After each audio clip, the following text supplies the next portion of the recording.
Ladies and gentlemen, good day and welcome to the R Systems Q3 FY 2021 earnings conference call.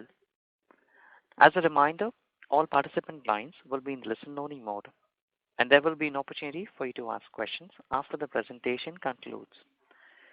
Should you need assistance during the conference call, please signal an operator by pressing star then zero on your touchtone phone. Please note that this conference is being recorded. I now hand the conference over to Mr. Giriraj. Thank you, and over to you, sir. Thank you, Aman. Good morning to all. On behalf of our system, I welcome all participants to Q3 2021 earnings conference call. We hope all of you are doing well, staying safe and healthy. Today, we have a senior management of our system with us in this call. We will start the call with opening remarks on the performance of the company by Dr. Rekhi, followed by financial overview by Mr. Anand, business overview by Mr. Raviraj. Thereafter, we'll have a closer statement by Dr. Rekhi. Subsequently, we will open up for a Q&A session. Before I hand over, let me read out the customary disclaimer statement on behalf of the company. Investors are cautioned that this presentation contains certain forward-looking statements that involve risk and uncertainties. The company undertakes no obligation publicly to update or revise any such statements. These statements may undertake revision because of new information, future event, or otherwise. Actual result, performance, achievement could differ from those expressed or implied in such forward-looking statements. With this, I am handing over to Dr. Rekhi for his comment. Thank you, sir. Thank you. Over to you, sir. Thank you, Giri. Good morning, everybody, and thank you for being a part of this investor call. I trust all of you and your loved ones are safe and keeping well. Safety and well-being of our employees is paramount to us, and we have helped our employees and their families get vaccinated. We are also evaluating options for work from office or hybrid working in a phased manner. The technology companies have continued to be benefited by renewed focus towards adaptation of digital technologies post this pandemic. The businesses have accepted the new normal and have started exploring new products, business models to convert the challenges into opportunities. I'm extremely proud of our systems team for their commitment and efficient working in these times and on these lines. With this, I would like to present an overview of our systems for the benefit of all those who are joining this conference for the first time. Our systems was established in 1993 in California as a software engineering company and is now spread across 3 continents with 18 development and service centers worldwide. Our systems delivers digital transformation services with new types of innovation and creativity to businesses in various industries: technology, telecom, digital media, healthcare and life sciences, finance and insurance, and retail and e-commerce. Our deep industry domain knowledge, combining expertise in big data, advanced analytics, AI, mobility, IoT, RPA, and cloud, have helped in transformation of businesses in this digital age. We concluded Q3 with a revenue of rupees 306 crores, that is rupees 41.4 million US dollars. The year-on-year growth was 36% and quarter-on-quarter was 12%. The growth has been outstanding on the back of new deal closures, deepened relationships with existing customers, and continued traction towards product engineering and digital services. The EBITDA for the quarter was 16% as against similar EBITDA margins last year and 13.4% in previous quarter. The quarter-on-quarter EBITDA margins have improved primarily on account of revenue growth and improved utilization. We have onboarded more than 290 associates to cater to the growing demand. The full impact of headcount addition will be reflected in coming quarters. We are still keeping some bandwidth to handle near-term attrition challenges. Attrition has increased across the industry as there is a shortage of talent because of the increase in demand. We are taking several measures to control attrition. Profit after tax is rupees 38 crores as against rupees 27 crores same quarter last year and rupees 46 crores in quarter 2 2021. The profit after tax for quarter 2 2021 was benefited by inclusion of rupees 22.3 crores under other income due to recognition of stimulus given by US government. We continue to have a strong balance sheet with shareholder funds of rupees 503 crores and net cash balances of rupees 292 crores to support liquidity and growth. The board has approved second interim dividend of rupees 3.2 per share, aggregating to rupees 37.6 crores. We served $38 million customers, including 5 customers contributing $3 million plus revenues. We added 12 key customers during the quarter. I will now hand over to Nand, our CFO, to provide you a detailed financial analysis. Thank you, Dr. Rekhi. Good morning to all. Thank you everybody for attending the call. Let me go into detail of each line item of profitability statement. Revenue for the quarter was rupees 305.8 crores or $41.4 million. Quarter-on-quarter increase of 11.8% and year-on increase of 36.3%. We have experienced a robust revenue growth for our technology and digital services. We are quite optimistic for coming quarters and are strengthening our delivery team to cater to growth opportunities. There has been good growth from existing customers on top of adding 12 key wins during this quarter. Getting down to gross margin, it was 37.6% in this quarter compared to 35.6% in last quarter and 37.9% in the same quarter last year. Increase of 200 basis points is on account of growth in the business supported by improved utilization. Getting down to SG&A expense line, SG&A expenses increased quarter on quarter by rupees 5.5 crores. It was rupees 66.2 crores in this quarter compared to rupees 60.7 crores last quarter. The increase is mainly due to addition of new sales and pre-sales staff along with increased digital market spends. EBITDA in this quarter was rupees 48.9 crores or $6.6 million compared to 36.6 crores or $5 million last quarter and 35.6 crore or $4.8 million in the same quarter last year. This is a record of EBITDA ever achieved by our system in a quarter. In this quarter, the EBITDA in the similar quarter last year was 16% and previous quarter was 13.4%. Revenue growth and increased utilization has led the margin improvement despite keeping sufficient bench strength for growth opportunities. We continue to witness strong pipeline for technology and digital services. This will help in further improving the year-to-date EBITDA margins in coming quarters. Getting down to depreciation, the total expense was rupees 7.1 crores compared to rupees 6.3 crores last quarter and rupees 6.4 crores in the same quarter last year. Interest expense is rupees 1.2 crore in this quarter compared to rupees 1.1 crore last quarter. Interest expense is primarily due to adoption of Ind AS 116 and we are near debt free. Other income in this quarter was positive rupees 6.2 crores compared to rupees 24.9 crores last quarter.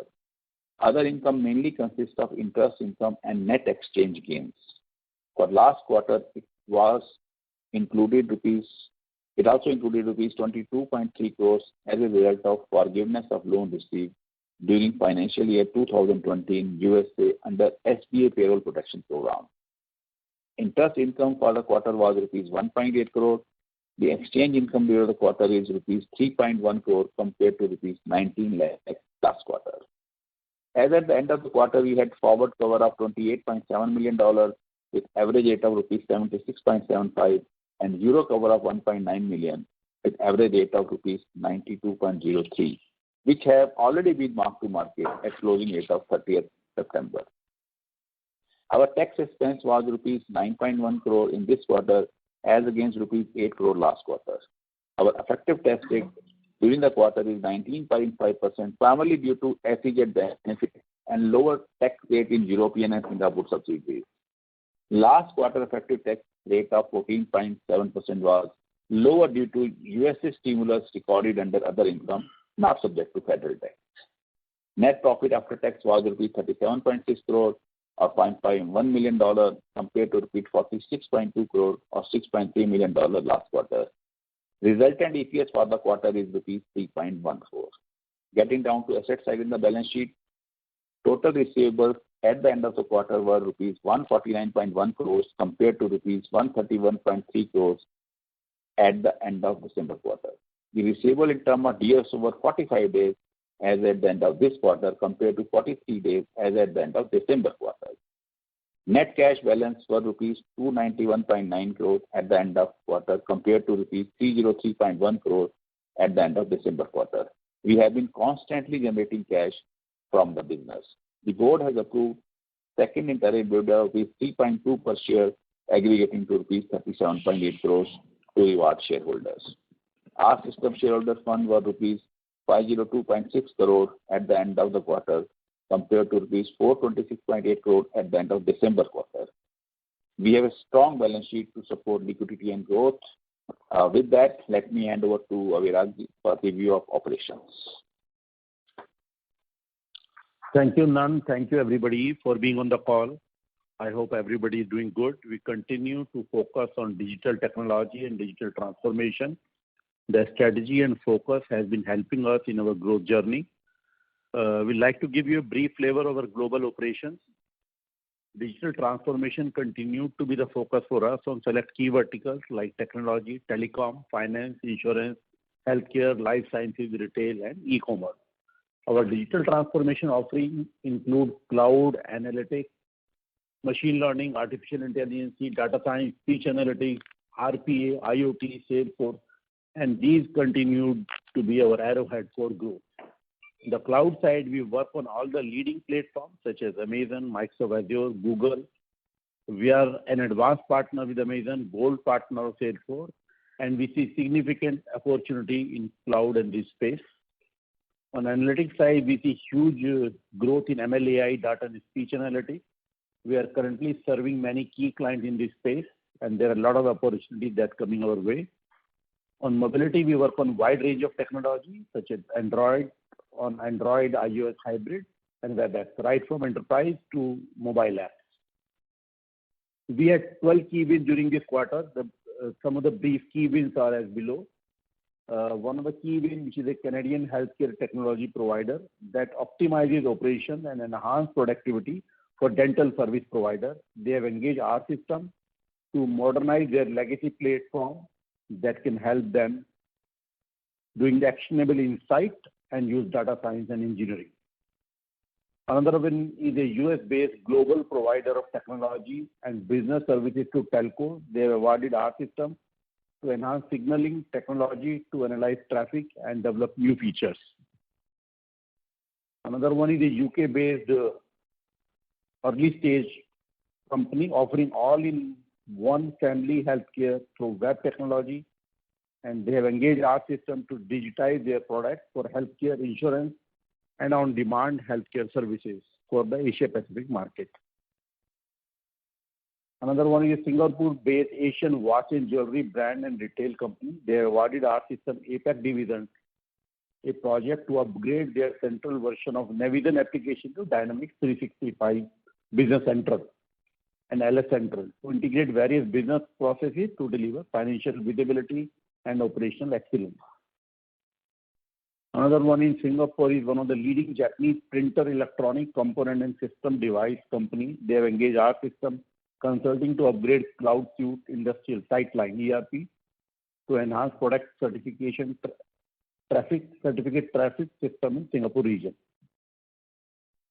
In terms of our technical headcount, we have increased from 3,030 in Q2 to 3,327 in Q3.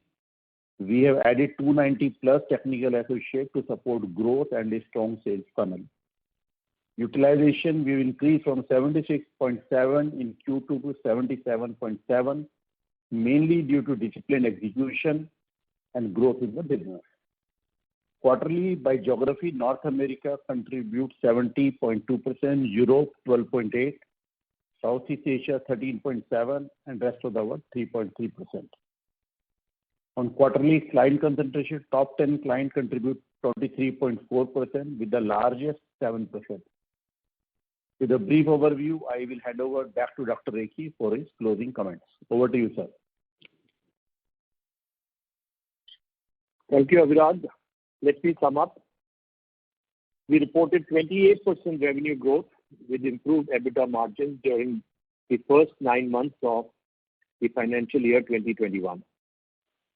We remain focused to partner with customers in delivering successful digital transformation solutions.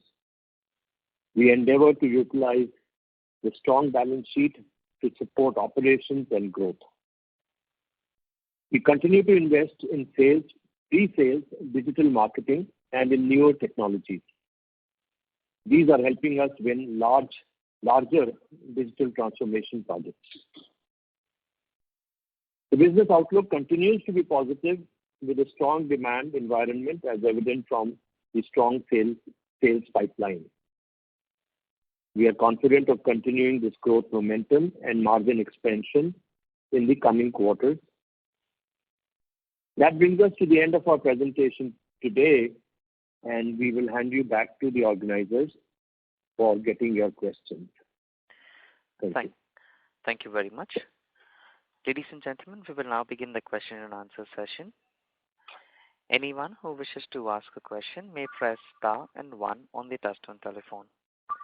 If you wish to withdraw yourself from the question queue, you may press star and 2. Participants are requested to use handsets while asking a question. Anyone who wishes to ask a question may please press star and 1.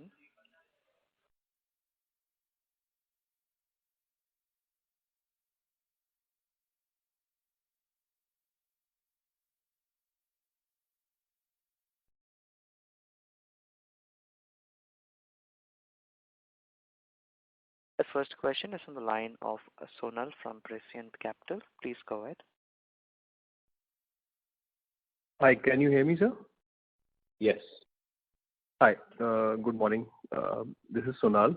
I have 2 questions, sir. First one was regarding your segments in which you operate. Just wanted to understand which are the larger segments where you are an established player and therefore incremental sales happen easier compared to segments where you are investing in. That's the first one.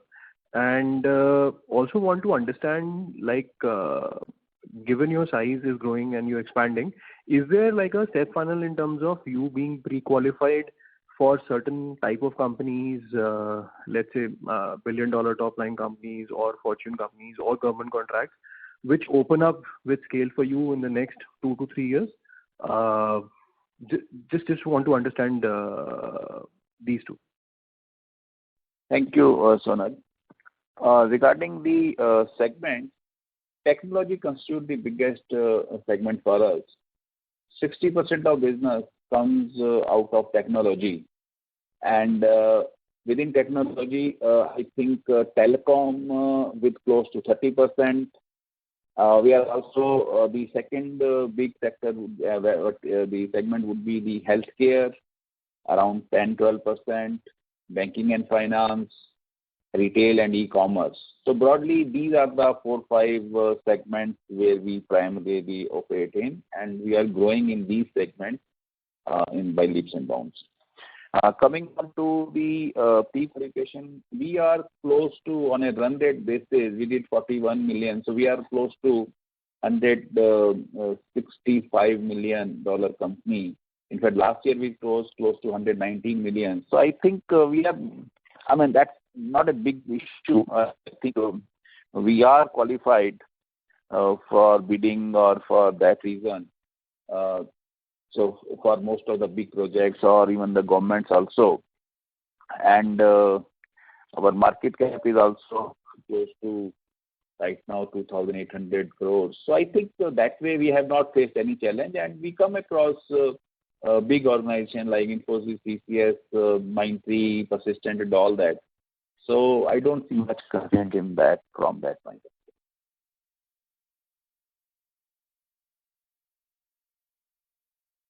view. Does it answer your question? Yes. So it seems we have lost the current participant. So a reminder to our participants, if you wish to ask a question, please press star and one at this time. We have the next question from the line of Anubhav Mukherjee as an individual investor. Please go ahead. Sir, I'm analyzing your company for the first time. So I have a few very basic questions. Sir, firstly, what are the key service lines for the company? Like, is it outsourced product development, like managed services? Can you take us through like the key horizontals for the company? Yeah. Okay. Since you're joining for the first time, so let me tell you, our system is a product engineering and digital transformation company. So we are close to, on a run rate basis, $160 million company with 3,800 associates across the globe. The biggest business comes out of product engineering, which earlier used to be called core engineering or outsourced product development. This business is close to, I would say, $125 million out of that $160 million run rate. Another 10 million business is RCM, knowledge services business. That makes it close to 135 million, and around 20 to 25 million business comes out of Southeast Asia, where we are reseller to Microsoft and Infor products. So that is the broad breakup of 155 to 160 million run rate company. And regarding employees point of view, we are close to 2,600 to 700 employees in India. We are in Noida as well as in Chennai, around 100 people in Chennai and 2,600 close to in Noida. And we are in Eastern Europe, Romania, Poland, Moldova, close to 400 employees. In USA, we are close to 250 employees. The core front-end sales team sits in US, 30 front-end sales people. And also we're doing a lot of project nearshore work where we have close to 200 employees. In Southeast Asia, would be close to Singapore, Malaysia, Indonesia, close to 400 odd employees. So that's a broad breakup. So the core product engineering and digital transformation is the strength and the biggest vertical where our revenue is close to 125 to 130 million. Thanks for the detailed explanation, sir. As a follow-up question, sir, in product engineering, can you just give us a sense of what is the nature of clients that you serve? Is it like larger software vendors like Microsoft, or is it like more new age client players like cloud players like Salesforce? So can you take us through the nature of clients, and also as a follow-up to that, what is the nature of the work you do in terms of is it more project oriented or is it more annuity in nature? That will be helpful. Thanks. Yeah, Viragji, I think he will give it. Okay. So thank you, and it is a very good question that you have asked. And typically, our customers are ISV in the range of from, you can say, $35 to $150 million, though we would like to work with Microsoft and like Microsoft. And typical work that we do is all the product engineering. It can be a new product development, taking the product to the cloud, can be maintenance support, or all kind of product services. We call it full product life cycle. Can be product development, maintenance, support, enhancement, porting, testing, tuning, the full life cycle. So we do everything. Typically, a customer that engage with us, they may start at any cycle, maybe initially some development, but the life cycle goes on. There are a lot of customers who are sticky with us for over a decade. So business is very sticky in the product business. A customer when engage with us, they continue for a very long duration. And some of the larger ones are also our clients. So did I answer your question? Yes, sir. And sir, could you also take me through the nature of the revenue for you for these clients? Like, is it more project oriented or annuity, and how has that transformed over time? It is generally a fixed team model. A customer will sign up for a fixed team of, let's say, 50 people or whatever number, and the core team they always maintain, and based on the business up or down, the team may scale up or sometimes marginally scale down. And as their business grows, we grow with them. Generally, these are a fixed team, annual contracts which renew year after year. Get that. Okay. And sir, on the digital transformation side, also can you explain what type of work you do? And is it again more for the product development side for your ISV clients, or you actually directly serve enterprises to help them with their digital transformation? How is it? It's still on the transformation side. Majority of our business is still coming from OPD, but we have been trying to focus on enterprise for last 2 years, and we have some good success. So current volume is high on the OPD side or the product ISV side, but we have already started working on a lot of enterprise clients in this space. And we see good traction in this space down the line. Get that. And do you have a concept? Sorry, please go on. Sorry. So a lot of product engineering clients are now shifting to digital and adding to the core product engineering business. So I would say maybe out of the product engineering business, maybe 25 to 30% is now in the digital transformation stage. Okay. And sir, what percentage of your revenue would be sort of annuity in nature? Do you track that, and is there effort to increase that? How some info on that? I can tell you the effort to increase. Maybe none can talk about the number. You see, our repeat business from existing customer is to the tune of 85 to 90%. So there are year-on-year repeat. And we grow every year. We grow the business. There are some startups who kind of die down, but there are others who grow. So there is a generally growth. This year has been exceptional. Many of our clients have grown very high. Even some have even doubled. So there is a continuous effort to do product innovation and UI, UX, and cloud, proof of concept for clients. If they like that, help us to grow the business with them. There is a continuous effort. There is a whole sales and relationship model that we have, which help us to grow these clients. Nanji, you may like to throw some light on the numbers. Yes, sure. I will do that. So, the repeat business is, I think, 85 to 90%. So what happens is that a customer who starts with us, like we start with the product development, then there is an enhancement of the product and different versions of the product. And once the product is made, we have to maintain the product and regular upgradation and all that. So if you out of that 125 of product engineering which I mentioned, I would say that 85% business would be kind of a repeat business and work as an extended arm of the customer. So I mean, to simplistically answer your question, the annuity kind of business would be 80 to 85%, and but some ramp up, ramp down keeps on happening on how the customer is performing. If customer grows, we also grow that way. So that is a broad flavor of it. Get that, sir. And sir, who would be your typical competitors for the kind of clients that you serve? Like what I understand, you mentioned that it is smaller sized like software vendors. So would it be Persistent, Mindtree? Can you take us through like your competitive landscape? Yeah. I think you answered two. Third one, maybe Global Logic is again we compete with them. So like OPD player, there are quite a few of them. So Global Logic, Mindtree, Persistent, we compete.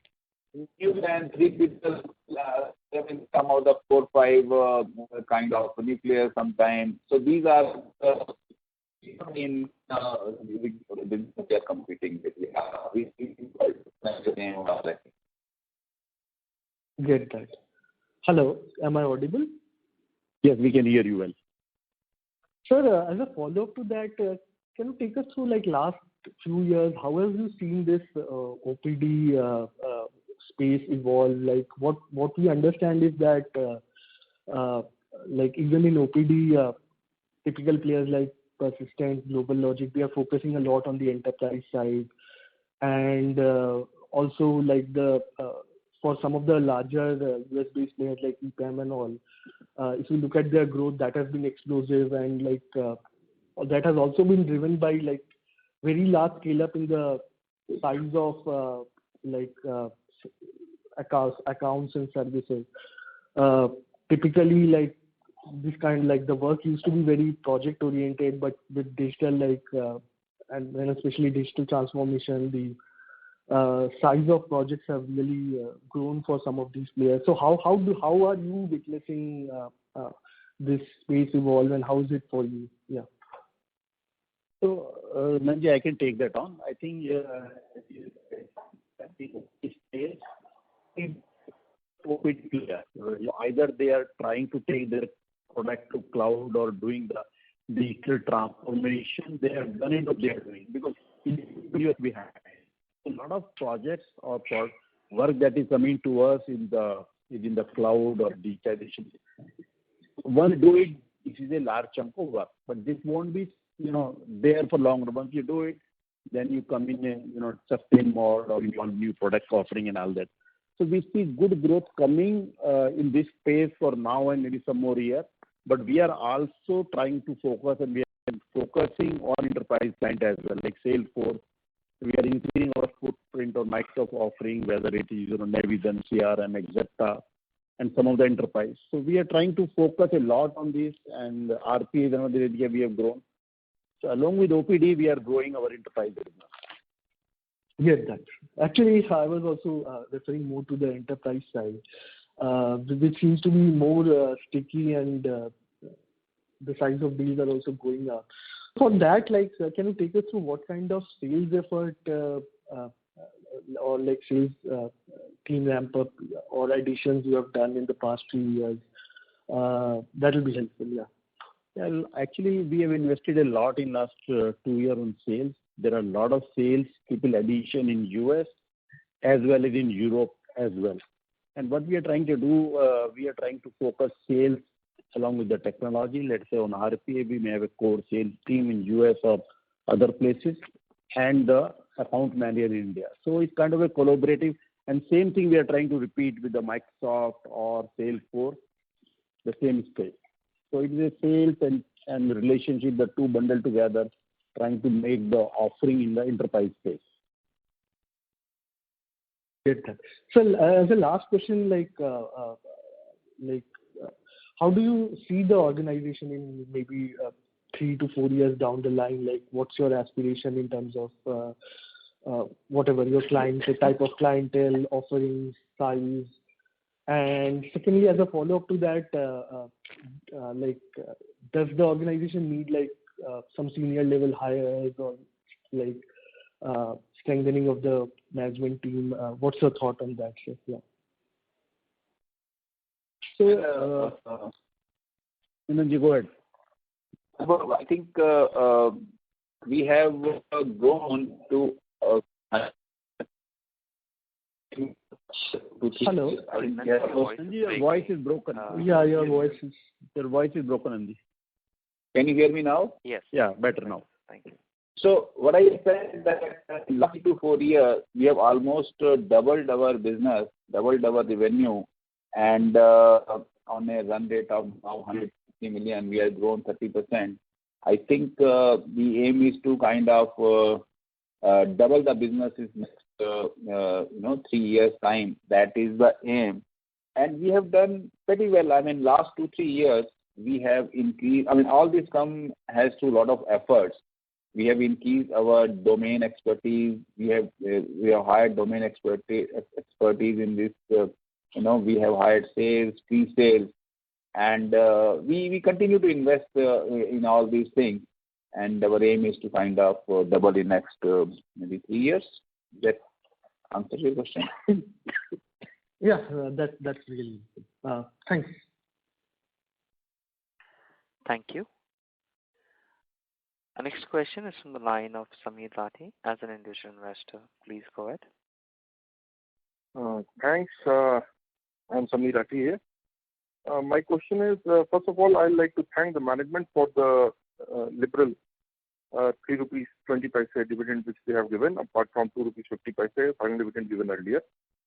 Also, the buyback process was recently completed. Last con call, some telecaller also alluded to or asked for a liberal bonus so as to allow more amount of retail participation. So my question is that is management thinking of some kind of a bonus or some sort of another way of or any other thing to award the retail shareholder? And I am investor since the IPO days, and it gives immense pleasure to be associated with such a wonderful company. Thank you, Samir.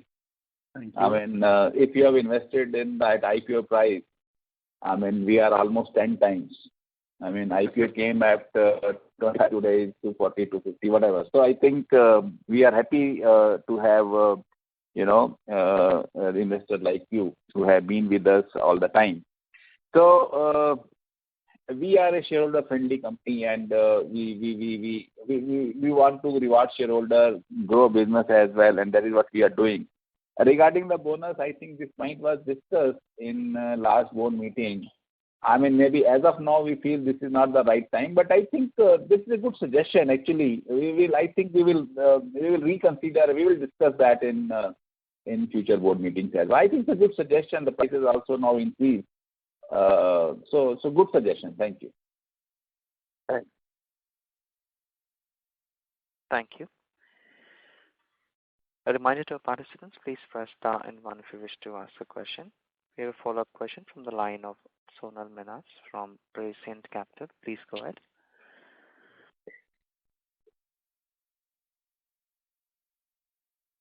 Sonal, your line is unmuted. Please unmute your line Hi. and proceed with the question. Hi, am I audible? Yes, sir, you are. Okay, all right. I think my colleague Anubhav asked a few questions basically, so most of it is answered. Just wanted to understand, sir, how your sales team has been ramping up, and what are the plans to basically grow the team or improve their productivity in the year, maybe 1 or 2 year perspective? Just want to understand that specifically. Rest of my questions have been answered. Very good. I think I touched upon that in one of the previous answers. We have expanded our sales team, pre-sales team, domain expertise team, and this has helped us. I mean, if you honestly ask me, 30-35% growth, which we have achieved in this year, is on the back of all these things, being undertaken. We want to grow. I mean, there's no doubt about it. We want to be, one of the persistent or one of the mighty of this world. So we want to grow, and we'll continue doing all these things. And I think we have a very robust evaluation for our sales team. And you will find 1 or 2 not performers, which we keep on pruning and all that. But I think the team is doing well. I mean, they have done well this year. Last year was a pandemic year, so we can't, that was a exception. But I think our team is doing well. And just to add what Naz said, we have a global implementation of Salesforce for our sales team. Everyone is aligned to a vertical geography or, area. And we have a huge marketing team who create the funnel and all that. They load and sales follow them. So there is a rigorous process of, creating the funnel to closer. And it's a global implementation of Salesforce for our entire sales team. that help us to track individual performance, account, opportunity. Got it. And I'm assuming the headcount basically there is ramping up. Oh, yes. Why? Sales headcount is ramping up, correct. Got it, sir. We have added close to 18 resources. And even this quarter, we are doing well. I mean, October has gone well. I think this quarter also we see good. Got it, sir.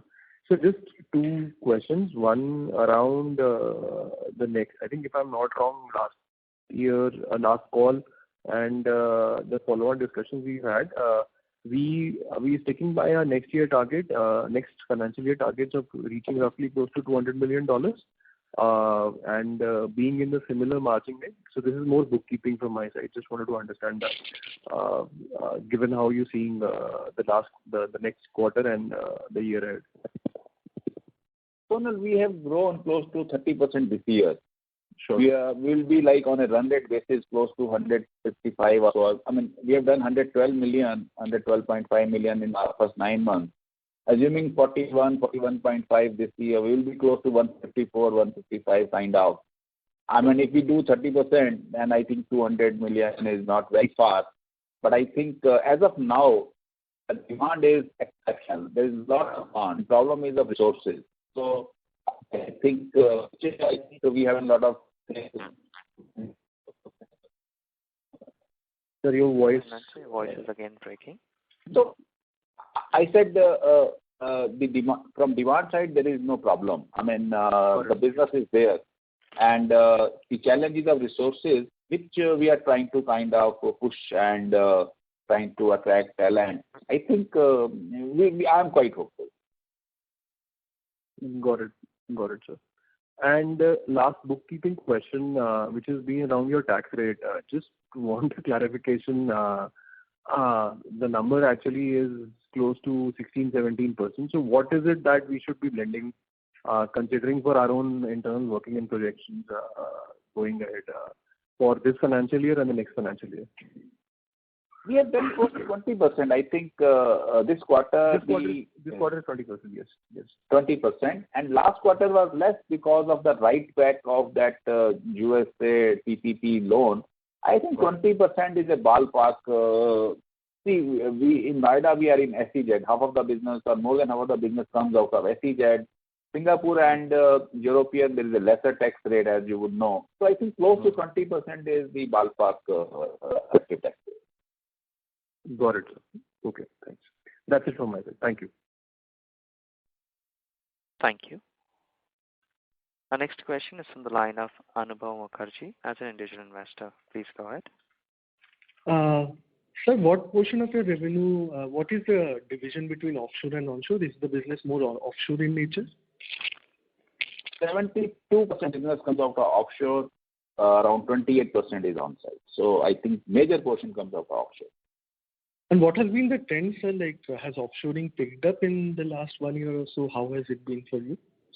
I think 2-3 years before you used to be 65-66%. Today we are. So I think there is a all-round growth on-site as well, offshore as well. But offshore has grown better, and there are better gross margins in the offshore business. So that has helped us improve margins also. So offshore is comparatively grown better than on-site. Get that. And sir, also, what kind of attrition have you seen in the last quarter? And is it manageable? Yeah. And above, attrition at project manager and above level is very less. But at the below level, it has increased, to be honest, within last 1 year. We used to have 10-12%. This year, it will be 80-20 or 20. I mean, it's around 20% kind of range. It has increased, but we have taken several steps to kind of, we are now recruiting across India. Place is not a constraint. Earlier, like now, even we will recruit it from where we do not have the offices, because work from home has become worked very well for us. So we are taking a lot of action to kind of and we are doing some housekeeping stuff also. So I think that's the work in progress. You're doing the job. Get that. And sir, what is your like salary hike cycle? When do you typically take that? And do you see like further hikes or like uh, some other incentives in the coming quarters? How? Yeah. Normally, our salary hike happens 1st of January. But I mean, we have a different system. See, annual result happens in March. So that is the trend. But last year, for a few months, because of the pandemic, we have kept on hold. So, a lot of people Sir, your voice is breaking quite a bit. Your voice is breaking. I said, is it better now? Yes, sir, please. I said that on 1st of January, majority of 50% will be due for appraisal. We'll have to do much better than what we did last year. So I think that we have to manage that. Having said that, with the kind of growth we have achieved this year, we are initiating a lot of billing rate increase. So, I think we'll be able to we'll have to do much better than what we have done last year. And but we will manage it through improved utilization, improved billing rates. So that is the aim. Get that. And sir, longer term, where do you see the operating margins of the company? Like, is this the sustainable level, 15-16% kind of, or given the supply side challenges, you see a like pressure on the margins in the coming quarter? Anubhav, we did 13.3% EBITDA last year. This year we have already done 14.1% in first 9 months. Normally Q4 is better compared to the previous Q3, Q4 are better. So we will be, I think the aim is to do 14.5% at least for this year. I have a feeling that we'll be able to sustain that. But I want to remind you that last year and in the first 9 months, there are a lot of cost savings as well, which may not be of that level. I mean, some will continue, some may not continue. So, but with the kind of growth we have witnessed this year and the way we see it next year, within this attrition challenge and this recruitment challenge what we talked about, I have a feeling that we will be able to maintain, rather should be able to improve our maybe 50 to 75 basis points margin. I mean, I'm quite hopeful of that. We are seeking higher rate on the new contract. Existing client also, we are taking the rate increase from many. Sure. And sir, just a last suggestion. If like from the coming quarter in your presentation, you could also share the account size details, like in terms of like how many $1 million, $5 million clients you have, and a trend of that over the quarters. That will be helpful, like, because it helps us to understand how your accounts are ramping up over time. Just a suggestion from my side. And thanks and all the best. We do that. As of date, I think we have reported in investor presentation, 38 customers are more than $1 million and 5 are more than $3 million. So okay. I think we report that. Maybe we can. Yeah. But we can. Maybe I think. Sorry, very sorry. We can put it in a more kind of number-wise, I think, maybe trend-wise also. We can do that. Okay. Thanks, sir. That's all. Thank you. A reminder to our participants, please press star and 1 if you wish to ask a question.